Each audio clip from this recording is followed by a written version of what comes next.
नमस्कार दोस्तों, मैं मनोज कुमार आप सभी लोगों को स्वागत करता हूं बुलेट 360 पे।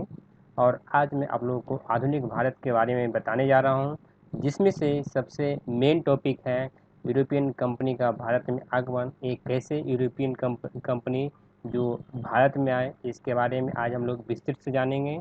और इसका वीडियो मैं 2 और में आप लोगों को शेयर करूँगा। तो चलते हैं अब हम लोग अपने टॉपिक के ऊपर। तो सबसे पहले हम लोग ये समझना पड़ेगा कि यूरोपियन कंपनी भारत में क्यों आता था, क्या कारण था, उसके बारे में हम लोग को समझना पड़ेगा। तो जैसा कि हम लोग जानते हैं कि भारत और यूरोप का संबंध शुरू से ही एक अच्छा रहा, एक बेहतर रहा। तो इसके पहले जो जो बेहतर था, तो उसका सबसे पहले जो मार्ग था क्या व्यापार करने का, वो था हमारे पास स्थलीय मार्ग के द्वारा ही व्यापार होता था। क्योंकि उस समय ना तो हवाई यात्रा होती थी और ना ही यात्रा होती थी और ना ही हमारा समुद्री मार्ग से व्यापार होता था। तो बीच में एक ऐसा एक कंडीशन आया, जो कि एक कस्तूतुनिया है। उस कस्तूतुनिया के साथ ही क्या हुआ, वो जो कि हमारा यूरोप के पूर्वी भाग में पड़ता है, उस पूर्वी भाग पे अरब देशवासियों ने उसके ऊपर अटैक कर दिया। अटैक करने का कारण ये था क्या, वहाँ पे क्योंकि उस समय आधुनिक यूरोप जो कि हम लोग बात करते हैं पुनर्जागरण का, तो पुनर्जागरण का उसमें बहुत ही ज़्यादा वहाँ पे यूरोप में चल रहा था। और उस समय भारत में मध्यकालीन भारत था, और उस समय मुगल शासन था जो कि समृद्ध अर्थव्यवस्था थी। तो उस समय जब अरब का आक्रमण हुआ, तो आक्रमण होने के साथ क्या हुआ, यूरोप और भारत के बीच का जो व्यापार था, वो व्यापार बिल्कुल अच्छी तरीके से बिल्कुल बंद हो गया, चौपट हो गया। तो फिर यूरोप वाले ये सोचें कि अब मुझे चूँकि व्यापार करनी है, तो कैसे किया जाए। तो उसमें उन्होंने बिल्कुल डिफरेंट डिफरेंट तरह का उन लोग सोचना शुरू किए। तो उनमें से भौगोलिक खोज करना शुरू किए यूरोप वासियों लोग। तो जिनमें से सबसे पहले समुद्री मार्ग के द्वारा पता लगाया। तो समुद्री मार्ग के द्वारा सबसे पहले जो हम लोग जानते हैं कि पुर्तगाल और स्पेन दोनों ही बहुत ही माहिर थे समुद्री में। उनकी समुद्री के पास उनके पास बहुत ही ज़्यादा नॉलेज था। उन्होंने तो समुद्री मार्ग के द्वारा पता लगाना शुरू किया। तो लगाते लगाते क्या हुआ, जब पता लगाते लगाते क्या हुआ, आगे उन्होंने सबसे पहले स्पेन के एक व्यक्ति थी जिनका नाम है कोलंबस, जिन्होंने 1492 ईस्वी में उन्होंने भारत की खोज में निकले थे। लेकिन उन्होंने निकल के अमेरिका पहुंच गए। क्योंकि हम लोग जानते हैं पृथ्वी गोल है, तो इन्होंने भारत आने के बजाय इन्होंने चला गया अमेरिका पहुंच गए। उसके बाद क्योंकि यहाँ पे एक क्वेश्चन और उठता है कि भारत ही क्यों उन्होंने को व्यापार करना था। क्योंकि हम लोग जानते हैं भारत जो था, और जो भारत जो था वो सोने की चिड़िया कहा जाता था। मतलब यहाँ मसाले का बहुत ही बड़ा ये था, बहुत ही अच्छी मार्केटिंग थी, बहुत ही अच्छा उसका पैदावार होता था, बहुत ही अच्छा क्वालिटी था। और यहाँ का जो कपड़ा था वो भी बहुत ही अच्छा था। इस कारण से वो लोग व्यापार करना प्रारंभ किए थे और व्यापार करना चाह रहे थे। उसके बाद उसी क्रम में 1498 ईस्वी में वास्को डी गामा, जो कि भारत की खोज में निकले। और ये जो वास्को डी गामा थे, ये पुर्तगाल के रहने वाले थे। तो फिर अब हम लोग चलते हैं यूरोपीय कंपनी का भारत में आगमन का क्रम, कि कैसे इन्होंने आए और किस ईस्वी में इन्होंने आया। तो सबसे पहले जैसे हम लोग जानते हैं कि पुर्तगाली जो थे, उन्होंने 1498 ईस्वी में भारत आए थे। दूसरा डच कंपनी, जो कि 1595 ईस्वी में आए थे। तीसरा अंग्रेज, जो कि 1600 ईस्वी में आए थे। और चौथा फ्रेंच, जो कि 1664 ईस्वी में आए थे।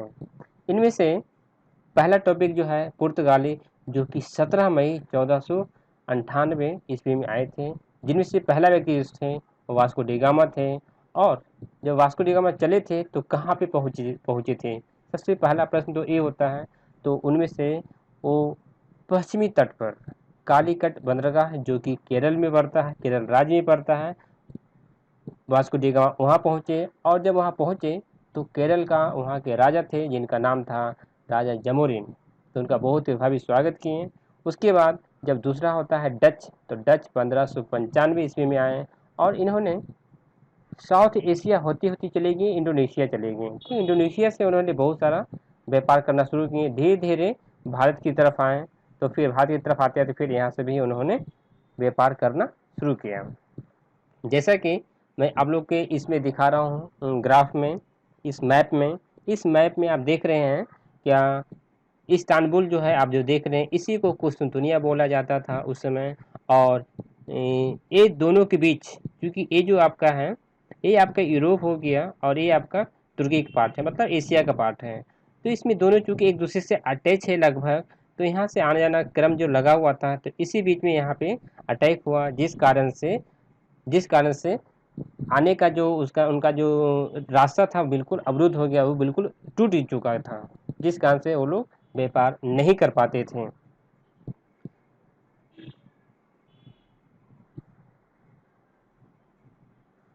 कंपनी की स्थापना करने का क्रमबद्ध, मतलब जब उन्होंने उनको बहुत ही ज़्यादा प्रॉफिट होना शुरू हुआ, तो उन्होंने सोचा कि नहीं, अब मुझे कंपनी स्थापना करना ही पड़ेगा।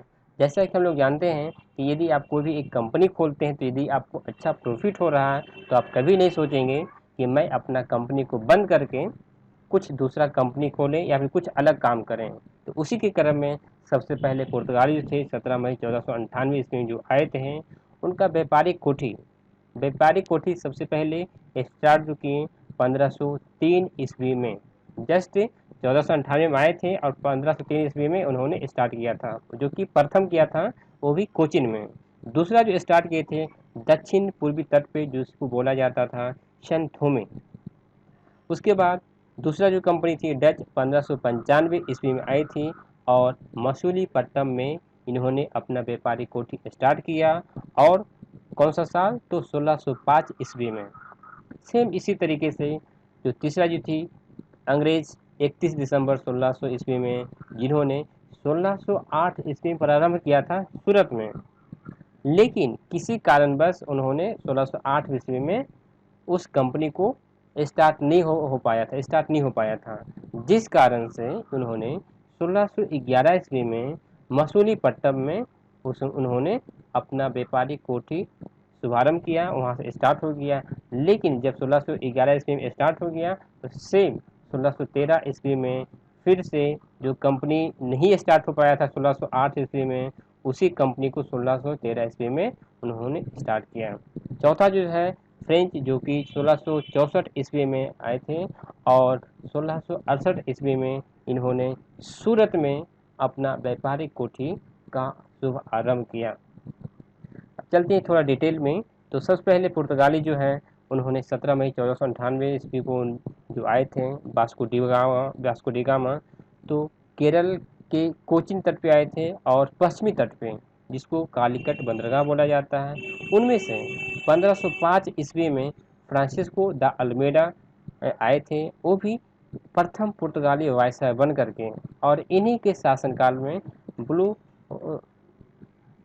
ब्लू वाटर पॉलिसी का इन्होंने रूल लागू किया था, जिसमें से इनका एक कहना था कि मेरा जो भी समुद्री मार्ग द्वारा मैं जो आऊँगा, तो इसमें जो भी आए तो हमको टैक्स दे करके आए, मतलब इनका पूरा का पूरा वर्चस्व स्थापित करना था। लेकिन ऐसा संभव नहीं हो पाया, जो कि मैं आगे बताऊंगा।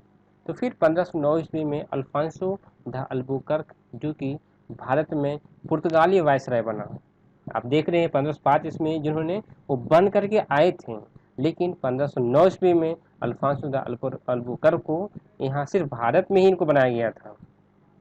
तो इसी क्रम में अल्बुकर्क जो थे, इन्होंने बीजापुर का शासक था यूसुफ आदिल शाह, उनसे गोवा को जीत लिया। क्योंकि इसलिए गोवा को जीत लिए क्योंकि जब आए थे कहाँ से, पुर्तगाली की तरफ से, तो गोवा उन्हीं के रूट में पड़ता है। तो फिर उन्होंने गोवा को जीता, क्योंकि वहाँ से उनको और ज़्यादा से ज़्यादा व्यापार करने में सफल हो जाने में सक्षम थे। तो जो जीते थे गोवा को, उन्होंने 1510 ईस्वी में उन्होंने जीता था। अब वास्तविक संस्थापक अल्बुकर्क को माना जाता है। उनमें से 1515 ईस्वी में अल्बुकर्क की मृत्यु हो गया, जो कि गोवा में मृत्यु हुआ था। तो गोवा में जब मृत्यु हुआ था, तो उनको गोवा में ही दफना दिया गया था। उसके बाद जब देखा गया कि पुर्तगालियों की संख्या क्योंकि हमेशा आने जाने में थोड़ा सा बहुत दिक्कत हो रहा था, तो इन्होंने ये दिमाग लगाया कि ऐसा क्यों ना करते हैं कि हम लोग यहीं भारत की महिलाओं के साथ शादी करके हम अपना संख्या को बढ़ा लें। इन्होंने पुर्तगाली लोग जो था इन्होंने अपना संख्या बढ़ाया, और बढ़ाने के क्रम में ही पुर्तगालियों का प्रमुख केंद्र जो बना वो गोवा ही रहा, और भारत को 1961 ईस्वी में वापस किया। और इसी के क्रम में जहाज़ का निर्माण, प्रिंटिंग प्रेस, इस सारी चीज़ का निर्माण सफल हुआ, जो कि 1757 ईस्वी में वो भी गोवा में इस सभी का स्थापना शुरू हुआ, जो कि पुर्तगाली के शासनकाल में हुआ। दूसरा टॉपिक है अंग्रेज़। क्योंकि दूसरे जो आए थे वो अंग्रेज ही आए थे, पहला पुर्तगाली, अंग्रेज आने कहने का तात्पर्य हुआ जो कंपनी का जो स्थापना हुआ वो पहला पुर्तगाली, दूसरा अंग्रेज।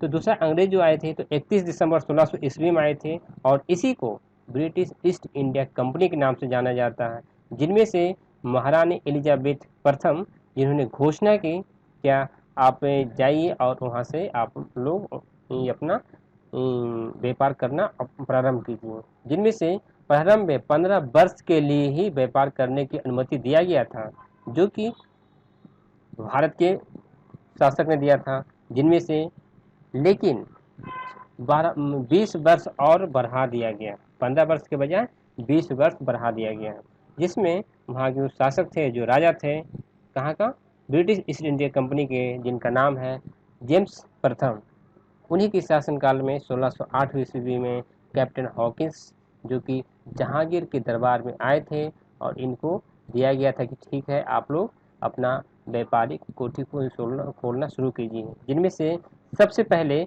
जो प्रारंभ किए थे वो 1608 ईस्वी में सूरत में स्टार्ट किए थे, लेकिन किसी कारणवश वहाँ पे स्टार्ट नहीं हो पाया था, तो इन्होंने मसूलीपट्टनम में इन्होंने अपना पहला व्यापारिक कोठी स्थापित किए।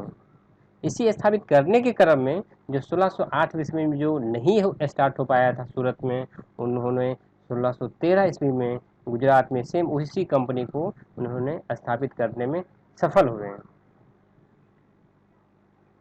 आप जैसे देख रहे हैं इस मैप में, क्या जो पुर्तगाल जो आप है, ये पुर्तगाल यहाँ से चलना शुरू किए और सीधे सीधे चलते चलते चलते चलते इन्होंने यहाँ पे केप ऑफ गुड होप होते हुए आए। तो केप ऑफ गुड होप आते हुए आए, आते आते इधर इधर फिर चलते गए, बढ़ते गए, बढ़ते बढ़ते फिर इन्होंने यहाँ पे आया। यहाँ पे आने के बाद ये आप देख रहे पीछे सबसे नीचे में जो है केरल है, इसके जस्ट बाद गोवा है, उसके बाद इन्होंने इस ये पूरे पोर्शन में, चूँकि ये लोग समुद्र मार्ग के द्वारा ही कर सकते थे, ना कि स्थल मार्ग द्वारा, क्योंकि स्थल मार्ग तो बंद हो चुका था, इन्होंने इस पूरे क्षेत्र पर इन्होंने अपना कब्जा करना शुरू कर दिया था। अब चलते हैं तीसरा टॉपिक जो है हम लोगों का, वो है डच, जिसको बोला जाता है हॉलैंड या नीदरलैंड।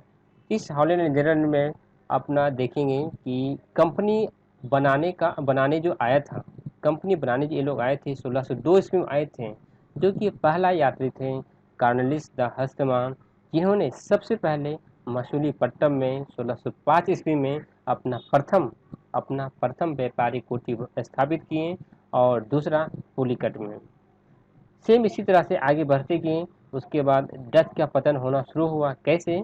तो बेदरा का युद्ध हुआ, जिसमें से डच और अंग्रेज, क्योंकि अंग्रेज इनके पहले आ चुके थे, तो दोनों के बीच में युद्ध होना शुरू हुआ। वो भी कब? 1759 ईस्वी में। युद्ध होने का एक कारण ये था क्या इनको और भी ज़्यादा धीरे वर्चस्व बढ़ाना था, और चूंकि अंग्रेज पहले आ चुके थे तो अंग्रेज ये नहीं चाहते थे कि हमारे क्षेत्र में ये भी कब्जा करके रहें, क्योंकि वहाँ पे प्रॉफिट पे ज़्यादा ध्यान दिया जा रहा था, जिस कारण से बेदरा का युद्ध हुआ और 1759 ईस्वी में डच कंपनी पराजित हो गई। सेम इसी क्रम में फ्रेंच, जिसको फ्रांस में बोलते हैं, जो कि 1664 ईस्वी में उन्होंने आया था, और उसी समय में वहाँ के कहाँ का फ्रांस का जो तत्कालिक शासक थे उनका नाम है लुई 14वां, और उन्हीं के शासनकाल में कोलवर्ट, जो कि वित्त मंत्री थे, वो आए, और आने के बाद पहला व्यापारिक कोठी इन्होंने 1668 ईस्वी में सूरत में खोला, और दूसरा व्यापारिक कोठी 1669 ईस्वी में मसूलीपट्टनम में खोला। इसी के क्रम में बीजापुर के शासक, जिन्होंने 1673 ईस्वी में उनसे मांगने के बाद जीता, जीतने के बाद फिर क्या हुआ, मार्टिन वर्ड, जिन्होंने जो कि फ्रांसीसी थे, पांडिचेरी नामक बस्ती की स्थापना किया। और स्थापना करते के साथ साथ जो कि ये जो पांडिचेरी नामक बस्ती बना, ये जो सबसे प्रमुख व्यापारिक कोठी बना फ्रेंच का। उसके बाद फ्रांसीसी कंपनी का गवर्नर जो डुप्ले आया, तो उसके शासनकाल में दो युद्ध हुआ। पहला युद्ध जो हुआ, वो दोनों युद्ध में हमारा अंग्रेज था, जिसमें से अंग्रेज और फ्रांसीसी के बीच जो युद्ध हुआ था 1742 ईस्वी में, जो कि हम लोग जानते हैं कर्नाटक का युद्ध। इसी कर्नाटक युद्ध में फ्रांसीसी हार जाते हैं। फिर से वांडीवास का युद्ध होता है, जो कि 1760 ईस्वी में अंग्रेज और फ्रांसीसी के बीच युद्ध होता है। और फिर इसमें ये फ्रांस जो था, जो फ्रेंसीसी थे, वो हार जाते हैं, पराजित हो जाते हैं। तो इसी के बाद ही इसी क्रम में भारत सरकार को क्या इन्होंने इनका भारत सरकार को 1956 ईस्वी में इन्होंने भारत सरकार को हैंड ओवर किया। ये सोच लीजिए दोस्तों कि इतना दिनों तक फ्रांसीसी जो उनका कब्जा था, वो भी सिर्फ उसी मतलब हमारा कहाँ पे, तो पांडिचेरी पे। ये सारी चीज़ जो आप देख रहे हैं, ये सारे जो था, क्योंकि भारत से बहुत ज़्यादा उनको मसाले लेके जाना था, बहुत यहाँ से अलग अलग तरह का उनको बहुत ही फ़ायदा होता था। यहाँ तक कि उनको जब फर्स्ट टाइम जब पुर्तगाली आया था, तो उन्होंने 60 गुना सारा खर्च ख़त्म, मतलब कि मैनेज करने के बाद उनको 60 गुना मुनाफा हुआ था। जिस कारण से वो सभी लोग बहुत ही उत्सुक हुए कि नहीं, अब हमको व्यापार तो करना ही पड़ेगा। और उस क्रम में बहुत सारी कंपनी आई और अपना वर्चस्व स्थापित करना शुरू किए। थैंक यू दोस्तों, आज का टॉपिक यहीं तक है। और मैं इसका 2 और वीडियो मैं आप लोगों को शेयर करूंगा, वो भी बहुत जल्द। और यदि हो सके तो आप लोग लाइक कीजिए, शेयर कीजिए, और आप लोग प्लीज़ अपना कमेंट दीजिए कि क्या वे ऑफ टीचिंग कैसा है, कि यदि कहीं में कुछ प्रॉब्लम हो रहा है तो प्लीज़ आप लोग सजेशन दीजिए, जिससे क्या मैं अपना क्वालिटी को और इम्प्रूव कर सकें। थैंक यू दोस्तों।